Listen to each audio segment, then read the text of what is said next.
What's going on, everybody? Welcome into the TACBox Podcast. Tyson here with my brother over here to the side of me, Dale, wearing his Castlemar Cavalier shirt, doing some representing. We're branding here, Castlemar Cavaliers. Best part of the holidays. Yeah, Jane has officially started referring to Tyson as her brother-in-law, so I guess it's, there we go. Yeah, that was, she said that. So I guess, and it took me a little bit, and I was just like, oh, okay. Well, that just makes Dale and I brothers. You're in the family. Whatever. In the family. There you go. I'm in the inner circle now. We're both from South Dakota. It works. It works. There you go. How was your weekend? I know it's kind of cold down there. Well, we had little moments where it's been dropping down, but, getting like 28, 30 degrees. But then during the day, it gets up to 50 and feels like 57. What does it feel like there right now? Well, right now is like the warmest day we've had. It feels like 36 because it's 36. Oh, but it did snow this 36. Morning. Yeah. See, that's the thing I miss about South Dakota. You guys don't get lost in your feelings. It's like, it's 36. It feels like 36. It's not like, you don't get like that. It kind of feels like, no. It's like, it is what it is. We're from South Dakota. We're shoveling it feels snow. like, we celebrate when it feels like the actual temperature, because that means the wind's not freaking blowing, and generally the wind is always so Sunday I had to meet for a dog on Sunday. So we drove up to North Dakota, and it was -10 when we got to North Dakota. So it was like, here's the dog, you take it, bye, and like turn right back around, go home. You didn't go through the Turtle Mountains? Or we went through the Peace Gardens, or no? It was we went through the highway that's like, oh, there's civilization after you drive 4 hours. Wow, there's nothing in between. North Dakota. If you have to go to the bathroom, you're going on the side of the road, along with everybody else that's stopping to go to the bathroom on the side of the road. Both people that day. Yeah, both people that traveled the road. Yeah, we're doing that day. So on our way to Minot. Yeah. And that was when we have toy dogs, that's just like they look outside and they open the door and they're just like, yep, fuck that, not going out, and not happening, folks. You deal with, and part of the reason we have to move to Oklahoma, and because it feels like 57. Yeah, I mean that would feel really good right now. I don't even know if it feels 57 in my house. That's awesome. So there's been some stuff going around on Facebook that I'm seeing about some disqualifications. It's been a little hot. It's been a little hot topic, hasn't it? There's been like people are like losing their minds a little bit on the You want to get dog people fired up? Start talking about breed Wow. standards, disqualifications, approvals, non-approvals, opinions on what a breed should be or shouldn't be, colors, genes. Man, Yeah, color is a really good way to get these breeders all. They definitely are going to get their drawers in a bunch over that. Yeah, and even just like super easy on the chin side. Like, here's a great reference: tricolor, awesome here, not in Canada, not in a lot of places. But what about what's the big one that's going around like right now? Is it Labradors and the silver color? Is that what I'm getting out of it? Right. So what happened in that? Like, is it a scenario where AKC all of a sudden was like, we're going to let you register silver-colored Labradors, but the Labrador Club of America is like, silver is not a color. It's not a purebred dog. So is that where we're like, what's the deal? Okay. So first to start out, we got to see what a disqualification is and what the bearing of the disqualification is. Are we so let's before we get too deep. Hey, everybody, sorry for the interruption, but I just need to take a moment and remind you to subscribe to the podcast on your favorite podcast network, wherever you're listening to this right now. Make sure you're subscribed. Hit a thumbs up button. Make sure you show us that you like this content, that we're doing good. Help us grow. We really appreciate it. Thank you. Now back to the show. Are we talking about disqualification from the breed standard via the parent club? Or are we talking AKC disqualification in a confirmation ring? Okay. Same. That's 6 of one, half a dozen of another.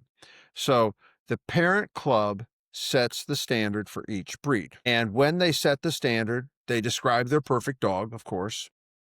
They describe the attributes they want. And then depending on who's in control of the club at that moment, they can set disqualifications. So, and a disqualification does not cancel your registration. You are still a registered dog with the American Kennel Club. So it doesn't take away your papers. It doesn't take away your papers on that. Now, so it precludes you from not being able to show in confirmation events if you're disqualified to the standard, but it doesn't take away your registration as a registered animal. So that's number one. So a lot of these disqualified dogs are registered dogs. So they're registered with the American Kennel Club, and they can compete in performance events, all whatever like that. They can compete in that. It's just a show standard disqualification. And every breed that you have, the people in that breed feel kind of passionately about their disqualifications. They kind of like going, that's super bad. And they want to always kind of paint it into, well, that's a health problem or a this problem or that problem. Sometimes it might be, sometimes it's just because we don't like it. Sometimes it might be because it's something that slipped in along the way, not historically accurate to the breed. All of those can be true statements. But the bottom line is the people who are involved in confirmation events are not involved in, they don't want that in their dogs. Granted, understand, totally. But then they also want to kind of take it. The next thing is like, they really resent the hell out of it if AKC gives them any kind of recognition or status. So that's the next thing. And they're like going, should they even be allowed to have papers? And that's where it kind of gets kind of. So would that be like a half-faced, a clown-faced Japanese chin getting registered and do like people freaking out like, how can that dog be is that kind of like the same scenario? No, Japanese chin only has a color disqualification. There is no marking disqualification. So when we do judges education, we stress the importance of these qualities. You would never see one shown because it would never win, but they absolutely could be shown, not very unlikely successfully, but could be shown. But like, say, the brown color, liver color, chocolate color, whatever you want to call it, I call them brown and white. If you're selling them, I imagine you call them chocolate and white because they're more edibly delicious and it sounds better. Sounds better.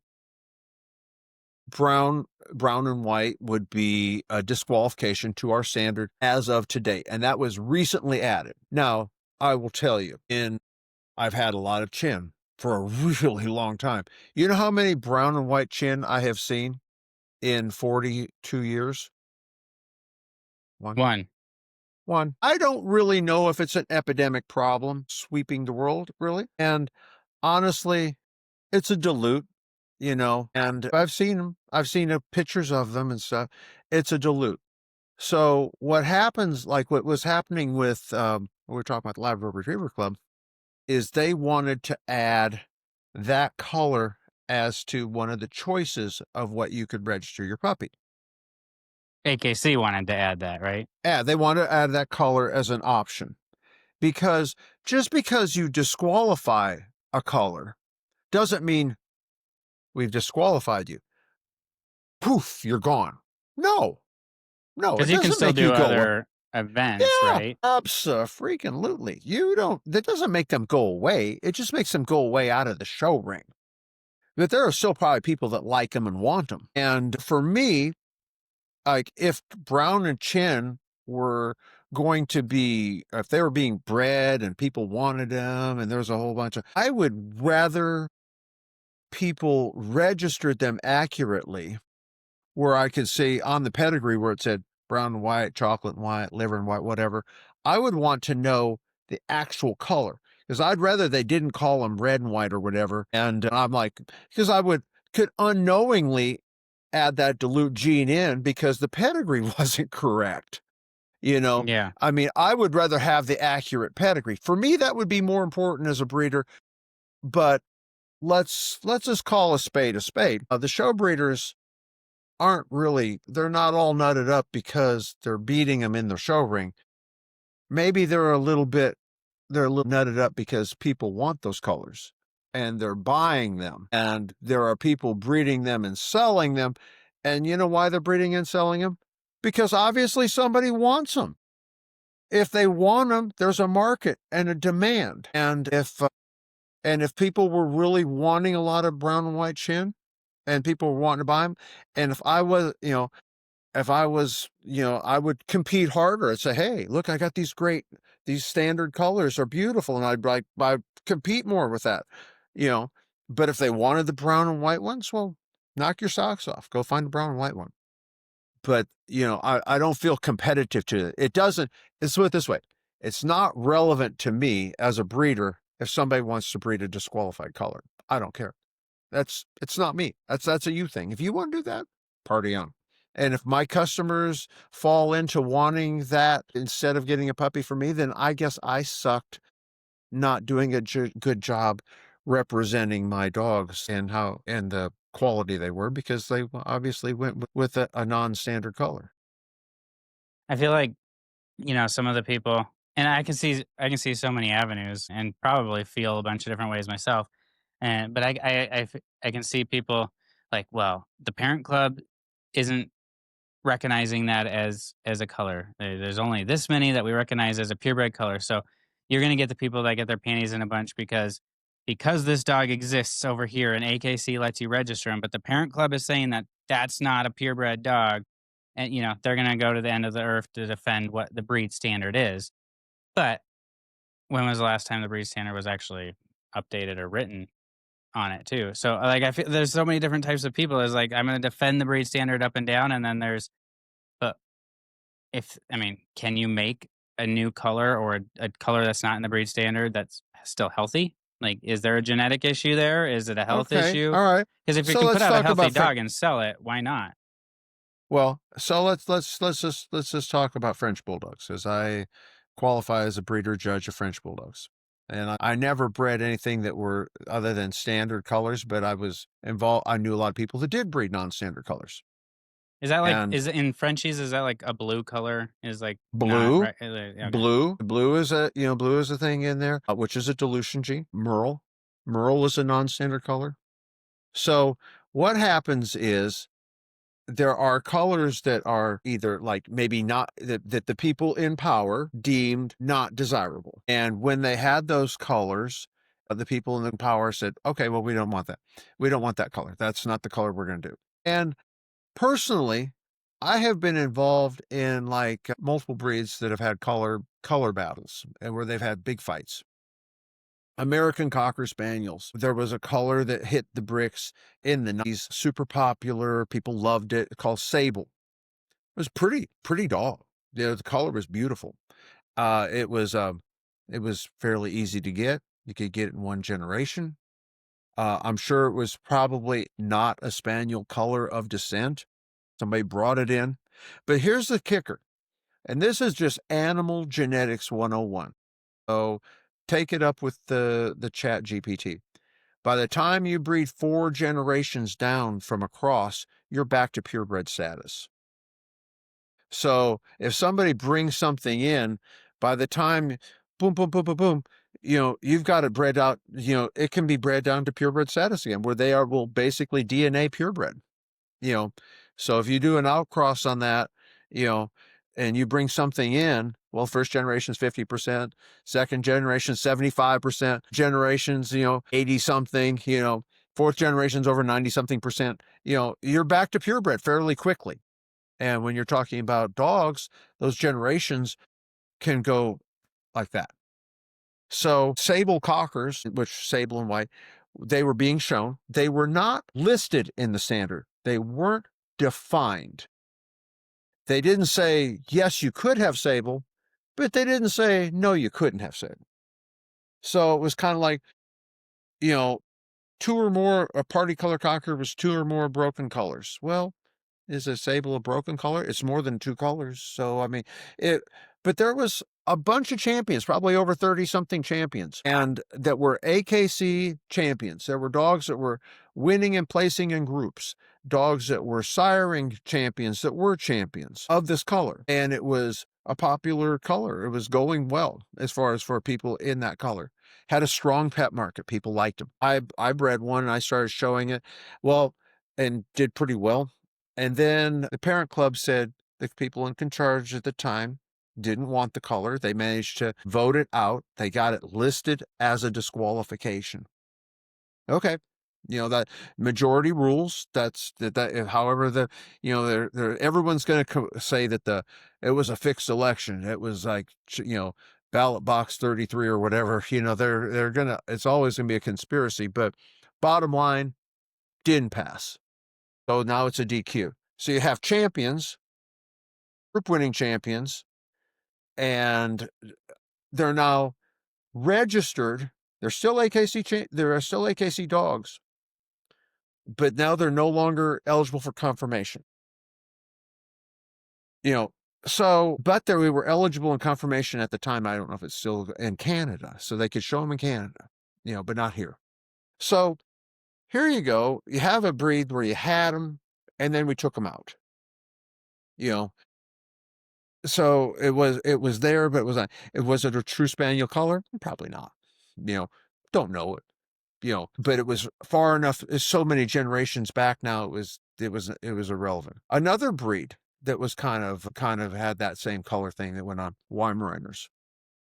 Weimaraners had a blue gene, and people got started showing them. They did a lot with them. My father-in-law had a blue Weimaraner. Beautiful dog. Beautiful. Hunted with it. Great dog. Lovely.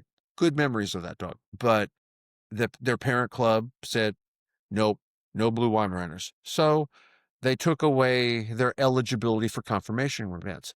They are still popular. They're still bred. People still have them, but not people who are showing.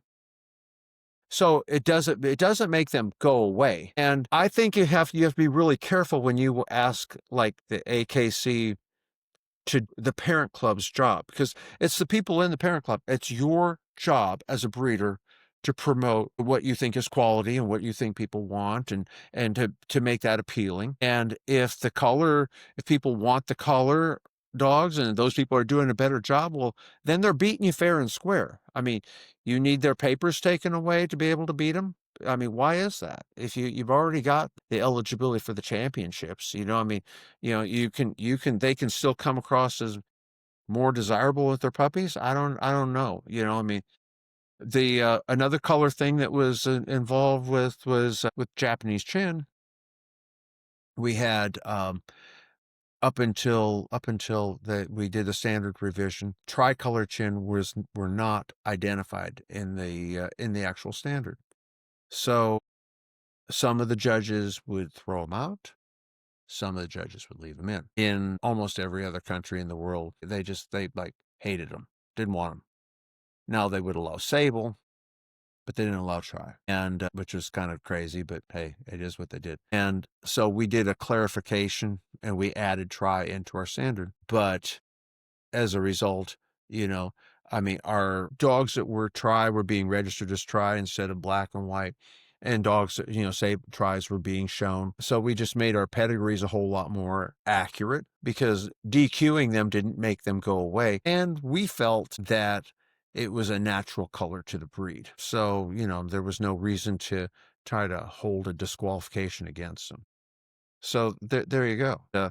And people felt strongly about it. Some of them hated it. And the people a lot of times you get an out of the country judge, they have a really hard time judging a dog that's a color that they would disqualify at home. That's very hard for them to have a fair and unbiased opinion over something that they would hold as a DQ out of their country. So what other DQs are there besides like colorations? All right. So, and that's another thing that when people are talking about disqualifications and should those dogs be even registered and all that, that has to go that's not just your breed. That goes for all the breeds. So AKC's policy is the same for whether it's chin, Labradors, Cockers, whatever. All of the breeds have the same set of rules. So everyone gets the same set of little guidelines. And so when you say, well, if it's a non-standard color, then we need, those dogs shouldn't have papers, or shouldn't be registered, or shouldn't be registered accurately as to their color. That goes for everybody. Not just your breed. I mean, people tend to only kind of like care about their breed. But so disqualifications is size, color, and like with poodles, it can be a haircut. If their haircut isn't correct, I mean, they can be DQ'd on a haircut, which is real. I mean, it's still disqualification. You get 3 of them, you're out. You can't ever show again. You're disqualified. A dog that has a size disqualification, either height or weight. If you're going to say dogs that are disqualified shouldn't be bred, is that dogs are being disqualified because of their color or their height or weight, or with poodles because of their haircut?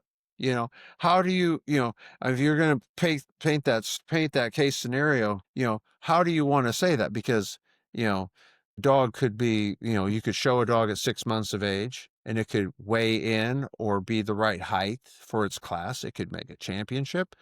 And then 8 months later, it could be oversized and not eligible to compete. Should you breed it? I mean, how do you want to make that work? If the color isn't right on that dog, but if you breed it to something else, but if you like the dog other than the color, I mean, do you want to go? It's like if you want to breed to a tricolor Japanese Chimba, you don't want to get tricolor puppies. That's very simple. You can use the DNA profiling. You can breed to that dog, and you can breed females that don't carry tan points or don't carry sable, and you'll get all black and white puppies. It's easy breezy. You can use the technology to use those dogs for your program if you want to, or not, or just say, I don't want that dog because it carries those colors. You can decide. That's the one thing about it. You can having options as a breeder is pretty huge. Yeah. Well, and so, if we're gonna say a color that's disqualified or we think should be disqualified shouldn't be registerable, how would that be? Would that be any different than, say, I have a couple dogs that I get registered and I'm going to show, but only have one testicle? Should they have their Also a registration ripped disqualification. away? There you go. I Would mean, you breed them? which, I don't know. The you know, question is, you might say, "Oh, I'm not going to breed a one testicle dog," but did you keep his sister and you're going to breed her because if it's genetic, she has it, right? I mean, if so you were going to say that and you're going to say, well, I'm going to keep the sister to the one testicle dog, even though he's disqualified. That would be like saying this off color, not registered, this non-standard color had a standard color sibling. Should it not be bred? You have to look at the ripple effect of how many dogs exactly are you going to take out with this disqualification, and so like in some colors. Because like we raise a markings breed. Our breed is very, markings are super important to us. We're probably not going to keep a badly marked dog for breeding. Probably not going to keep its litter mate either, because our litter sizes aren't big enough. We don't want the bad markings to get started. It's hard. It's something that we have to deal with. I mean, solid color animals, it's not their worry, but we worry about that.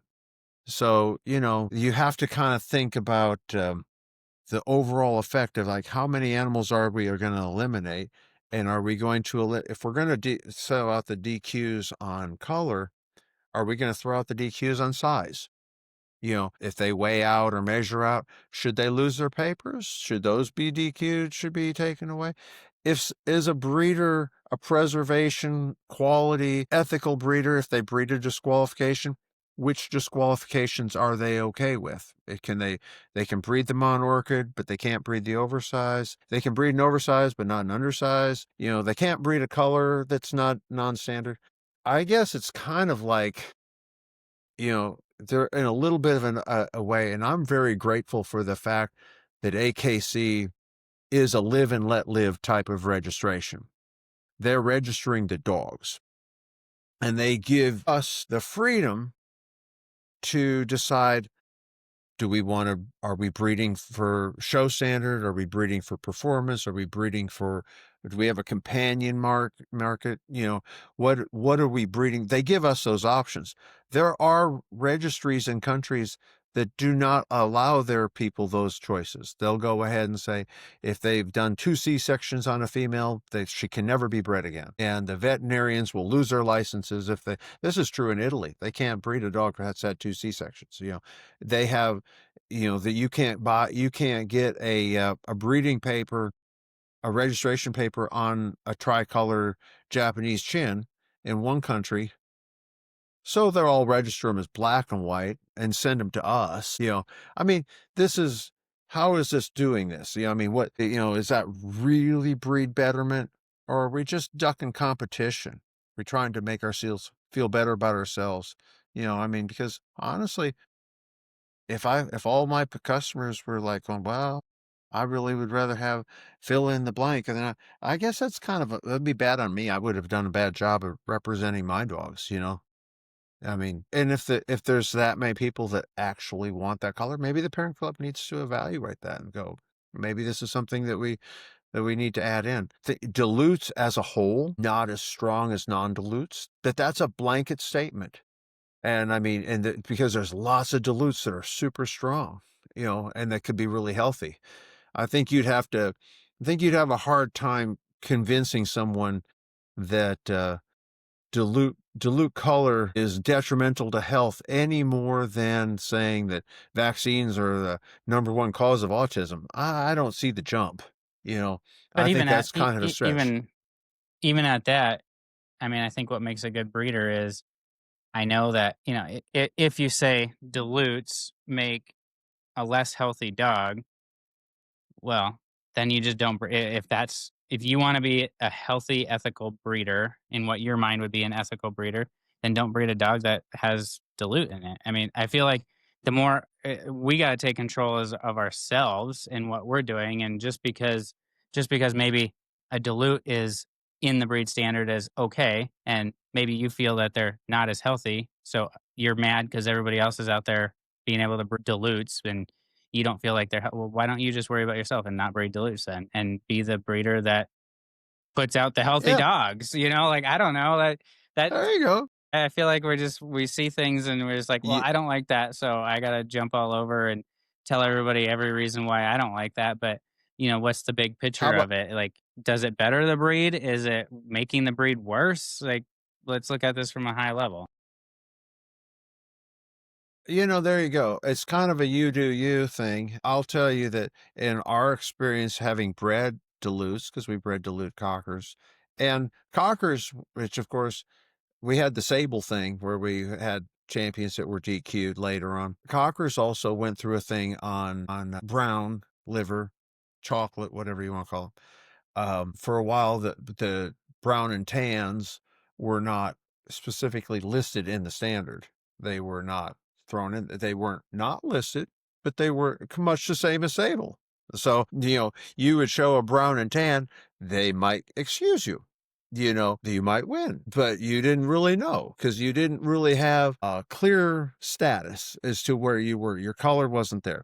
So, so at the time you'd enter and you go, is the judge going to bounce me out? Are they going to put me up? And there was another standard revision, and because standards are fluid and standards reflect the opinion and the temperament of the people who are in control of the club at that moment. And then some years later, brown and tan cocker, like one Orlando was Eukanuba Royal Canin, and was the number one sporting dog. So, we went from thrown out to number one sporting dog. So these things can change. But I'll tell you one thing, like when you bring colors into the confirmation ring, whatever that color might be, however it got there, because we're not going to talk about the got there, because dogs have been added into other breeds.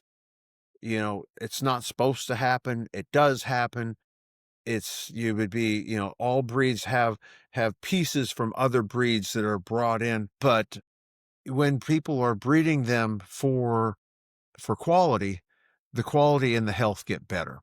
That's one thing that's a fact. And so when people started breeding brown cockers, instead of just breeding brown to brown just to get brown puppies to sell, they were trying to get quality. So they would breed brown to black, and then they would hold back those carriers that brought in more qualities to them. And then because they weren't they weren't totally concerned with just getting brown puppies to sell. They were wanting to get quality brown puppies to sell and to show. And subsequently, the quality of the brown cockers today compared to when we started in the early 80s, my gosh, the browns can be just as good or better than any other color because people did selected breeding practices. They used carriers. They didn't double on it. That the color wasn't the main focus on it. The quality was there. And so looking now at what the dogs were and to what the dogs are, yeah, huge improvement by inclusion. Because had we DQ'd them like the Sables didn't go away. They just went to a different venue. They're still there. We didn't make them go away. They're still being bred. And now I see Merle. Merle is being added into a lot of different breeds because Merle is a fast and easy one and done thing. And people who have bred Merles know you don't double on Merle because you'll get defective whites and that type of blind and deaf puppies. But it's added in, and I mean, and that's through a lot of different breeds that you never used to see those colors before. And then people have added that in because there was an interest and a demand, and then it happened. And then at whatever point they were purebred, now there are champion Merle Chihuahuas and Merle Pomeranians and things that, probably they weren't before, but colors were brought in, exponentially. I think a Probably lot of not. that like helps though, just like think about, and the Japanese chin and tricolor, and it's like it was kind of balked at and frowned upon and not really out there until one of them started winning. Once one of them starts winning, then all of a sudden everybody wants them. Everybody wants to breed them. Everybody can go in the ring and win with them, but at a time it wasn't very popular. It's still not in a lot of No. other countries, but Yeah. now it is. And it's like, as a breeder, if you can breed healthy dogs, I mean, that should be a priority. I mean, I'm sure it's not to some. That's why there's a backyard breeder terminology that people could throw around Sure. out there at some people is they just going to put two dogs together, breed them, and sell to make to try to sell puppies. But if you're an Hey, ethical, responsible breeder, you're going to breed for health. So what's I don't know. I just feel like if there's more colors, it's more options, it's more you attraction to the know, breed that people might well, like, more options in the show ring. yeah, there you go. I mean, that's up to the people who are doing the breed at the time. And what the do they want change? Do they want to resist change? Do they not like, and that's their standard. It's their house. It's their rules, and you have to respect that. But I also have to look at the rules of the game for everybody because it doesn't make the registrations go away. And you can't have one set of rules for one breed that doesn't apply to all breeds. And a lot of breeds have a lot of non-standard colors. A couple of them have a few standard colors, a few non-standard colors. And as far as standard stuff goes, it really is kind of huge, like the power that the parent clubs have, and then they can go ahead and inflict that opinion upon the whole breed. Like at one time we had a set of people, we'll go back to Japanese chin because that's what we both have and we both know, that where they were promoting a very extreme no scleral color where they wanted them to be extremely wall-eyed, and they were calling it the look of astonishment. There is no part of our original standards up until recent time where it was a small amount is permissible. So we were telling judges, if they have a little white in the eyes, that's okay. Don't discount them because they might not have as full pigmented eye like a Cavalier, a Pug, a Peak, a Shih Tzu, all of the other Oriental brachycephalics. But you got this set of people in there, and we went from a small amount to a lot, and then it became a look of astonishment was a hallmark. Nobody said look of astonishment. Nobody said this. It got thrown in way later. It didn't come from the Dead Sea Scrolls. It wasn't from the original Hana dogs that started the breed. No, none of that. But they thrown it in there because we had people in charge of the breed at the time. They had some wall-eyed wonder puffs that were super, boom, at the detriment of the breed because those dogs were vision impaired, were really hard to live with. They couldn't walk through a door because they were so doggone wall-eyed. They couldn't see. They had a hard time showing them because they wouldn't hardly walk because they wouldn't go into the corners because they're so obviously wall-eyed. But had control of the standard, had the judges thinking if they didn't look like they had a third of their eye was pure white, that was somehow a lacking quality. And it wasn't. It was an extreme that got painted as a hallmark, that got represented. We would even hear people at Westminster talking about the look of astonishment of all of the qualities of the Japanese chin eye, the size, the color, the liquid black, beautiful, large, round eye, how it's set. And then we went from a small amount of white is permissible to now it's got to be a third white and they've got to look like you hit them in the head with a mallet. And that was just the change of a short period of time when someone was in control of a standard. And now the pendulum is swinging back, and we're kind of getting back to more of the original intent, as our breed has not evolved. It hasn't changed with time. We've kept our type true to our original standard. Our dogs from the 1800s would still be viable, desirable dogs today. But you can see that how the standard changes and how what people want in a color or a quality can be influenced. Yeah, and it's interesting. I've actually had a judge tell me before. So I was in a class, two bitches, and he picked the other one, not the one that I was on. And he literally said, "I'm picking this one because she has more eye weight." And it's like, whoa, our breed standard doesn't say who has the most eye weight. It doesn't say that. If you're picking on which one has the more, that was just proof of how much that was hammered home. Of the eye weight. It The was eye hammered weight, home. like, The judges felt it was the single most defining quality. It went from is permissible to the single most defining quality of who the has whole more? dog. Your win. Right. Yeah. From permissible, which And just means don't count against it. I love the fact of, like when we're talking chins, like our breed standard, a dog from 100 years ago would still be relevant today because we've been really strong in keeping the type. And I believe a lot of breeds are probably that way, but I don't know how color really plays into that. Like, I think if we're going to evolve, color would be an area to evolve because you can put out the same type, still have the same dog. It's just a different color.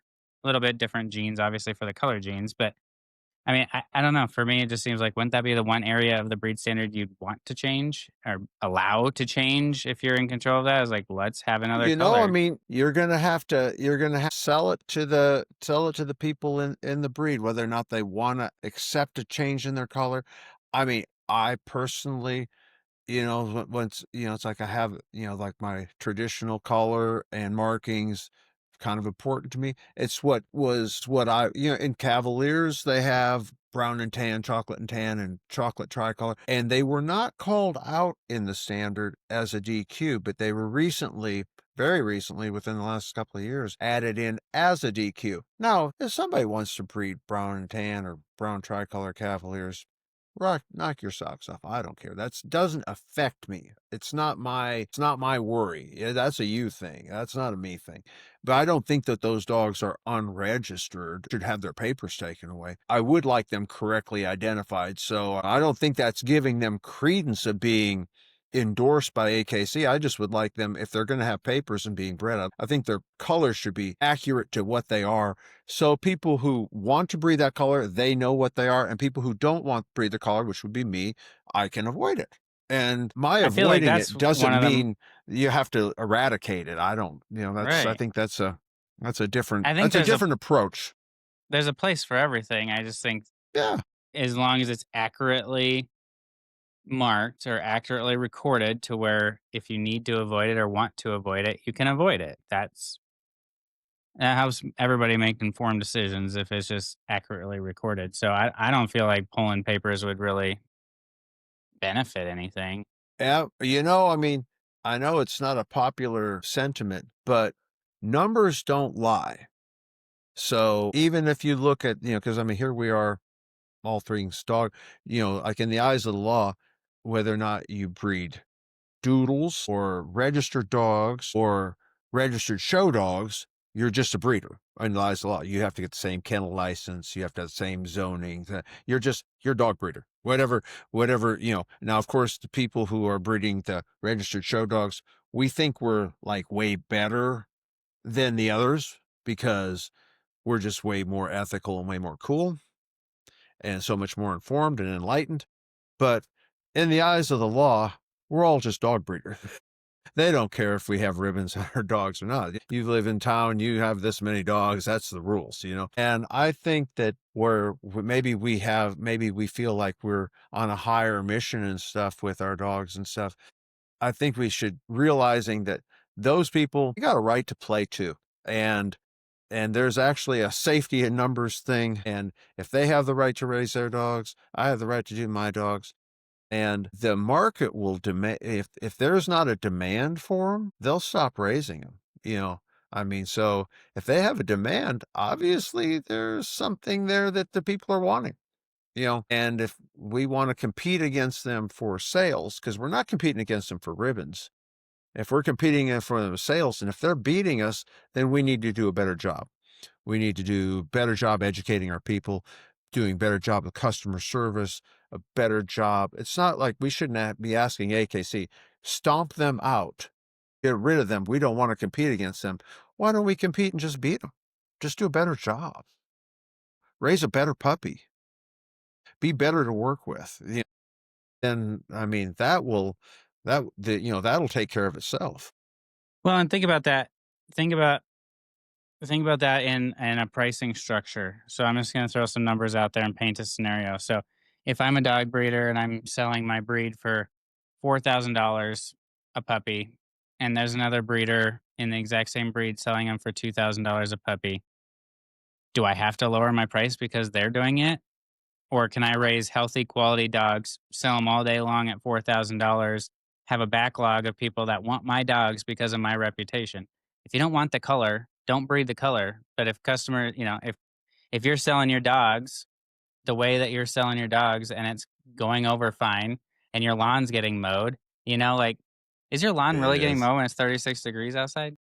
It, Or it feels like 56. it Yeah, feels like feels like 57. yeah, so that It makes it feels all like right. 57. Yeah. But we have a lot of leaves falling down, so I think we're probably dealing with leaves because Jane got a new power blower, which is really amazing to blowing all the leaves off the steps. So we're doing that with but so we're mowing because we've blown all these leaves in there because if we don't get them mowed, they're going to blow back over to the house and we're not going to find our way into the house because Right. the leaves Yeah. are So just like going to stack over us. we're on a sidebar now, but that was what we raked leaves 2 weekends ago. We got all the leaves out Uh-huh. of the back, which aren't even ours, and we got those raked up. We filled up like 15 bags, and then we had a windstorm, and it blew all the other leaves that weren't picked up all in underneath our front deck. And it's like, oh crap! Now we got to go clean up everybody else's leaves because if we don't, they're just gonna sit there all winter and Yeah. make a Well, mess. But that's an in-town type problem. That's an in-town type thing. yeah, stop reminding me. Yeah, yeah. That's because you live in town, and so you have to like do all that stuff. But But if you no, don't like silver labs, don't breed silver labs and let the other people that are breeding silver labs breed silver labs. Like maybe sometimes we just worry about what everybody else is doing too much and we just don't focus on what we're doing. I don't know. I think that's exactly it. And as far as like pricing and stuff, because I hear of people talking about because we all want to get a fair price for our dogs, and we all want to get a what the market will bear, and we know what our expenses are and stuff. And I guess as whenever I think about I price my dogs what I think is fair and what for my customers, the families. I like families to get my puppies, so I don't want to like price myself out of that home. I like those homes. That makes me happy. But I also want to price them to the price that if I had to give back all the money on a whole litter of puppies, I'm not going to have to go do a home equity loan to do that. So, I mean, I could go ahead and say, oh, okay, well, this is a problem turned up, or there was some reason I needed to give the money back on that. Well, it's like, okay, no problem. We're just going to give the money back. So I think you should play at the stakes and the prices that you can afford to win or lose at. And I think that's That's kind of a good comfort zone. But I think do a current market analysis, see what everyone else charges, find what's good for you and in your area and what you want to offer. You want people to come take them at 8 weeks? Are you willing to keep them for 12 and have them crate trained and all that? Yeah, all of those things figure in too. Yeah. And that's just know what you do, promote what you do, and whatever price you decide to sell them at, they're probably going to sell because Sure, if you hopefully, do a good job. yeah, If you do a good job, just do a good job. Just do a good job, do a That's better job. Do a better job. do Smoke do them. it do it better than everybody else is doing it, and you shouldn't have a problem selling puppies. There you go. There you go. And you won't We just care made if a they're green podcast, or. and we just made a podcast about selling puppies. You're welcome. Have a website, damn it. There you go. Like, How, have a how website. about a website? Yeah, have a website that Google likes, because having a web page that Google doesn't find, that's like calling your mom and telling her you got puppies. That's nice. I mean, if Google doesn't know you have puppies, you don't have puppies. Or let's put it this way, you're going to have them for a long time because no one else knows either. That's like, the mom thing, telling your mom you have puppies, and it's like she doesn't care. So it's like Meredith tells her mom all the time, like, "Yeah, we have puppies," and in her mind, she's saying, "We have puppies. You should come over and see them." And her mom's mind, it's like, "You have puppies, cool." Yeah, it's Yeah, like, she's like, yeah, don't yeah, care. I'll wait till I'll come over when you've got rid of the puppies. Let me know when that is. Yeah, I'll come let me by know and when you visit. don't have the puppies, and that's when Let I'll me know stop when by. you don't have. I'll come over and spend the night. But until then, no, I'm good. Well, Let's if go. that's the case, and if that's the formula, we will continue to have puppies, Have and then I puppies won't have to worry about forever. it. Yeah. There you go. It's That like goes more it's for like my oh, mom than her mom, and so just I think that's the magic. Do you want to hold the baby? No, I'm good. no, I'm just going to enjoy I you I can enjoying it. see the baby from here, and I'm perfect. I got I've got Lasix. I can see that baby. I can Because smell the the diaper. second I hold the baby, it's gonna poop, and Of then course what? it is. Yeah, So there you go. I'll just pass. All right. So did Speaking of we? How did we disqualifications, do? How did we do in disqualifications? I mean, I think we talked about disqualifications, and we probably played both sides of the fence a little bit. Hopefully, hopefully we didn't piss too many people off. But it's just like Yeah, I know. Yeah, I guess we'll if you don't like the alienate a few. disqualifications, join your parent club and do something about it. Vote it out, man. Vote Yeah, it out. do something about it, or vote it in, vote it out, do it, whatever you got to do. Like that's the thing is like we're all the proponents of our breed. We represent Exactly. your breed and be a part of the parent club. Be the change, make the AKC's change, be a just a part of it. registry. They're AKC's gonna just a follow what the registry. parent club Yeah. is like. This is what the Yeah, parent club whatever the says the crazy standard. shit the parent Cool. club comes up with, the AKC's gonna go, okay, if that's what you want to do. As long You as you do register you. the dogs, You like, register the right? dog. We're a registry, Yeah. It's kind of So like you can, like being an American. You're an American. Okay, fine. You're a citizen. You can be a terrible citizen or a good citizen. you You're can be still a healthy or citizen. you can be diseased. I mean, Whatever take your you want. chance. Research Yeah. whatever you want to research. You might make yourself a There little you bit go. better. Just be a Absolutely. researcher and figure it out. All right. So the horse is dead, I would think. Yeah. You feel like the horse is dead? Okay. I think Perfect. we got it covered. All right. So if you guys have more questions on this or want any other, we can do a follow-up episode or a question and answers, whatever. Just send them to me on the TACBox podcast and we'll get to it. But I hope you guys have a great rest of your day. Subscribe. I don't know what you guys have been doing. You guys have just like all of a sudden decided we're gonna share the TACBox podcast out, and we've gained like 50 Yay. subscribers in the last 2 weeks. It's Wow. been like a huge jump. So you guys, you really are starting to push us on YouTube, and part of it, is Google is starting to like us. And big things happen when Google likes you. Google, that's almost as much important as having your mom like you, having Google like you. I'd rather Google like me than my mom. That's gonna bring me more money. All right, everybody, have a great rest of the day. We'll talk to you guys next week. Bye-bye now. Bye.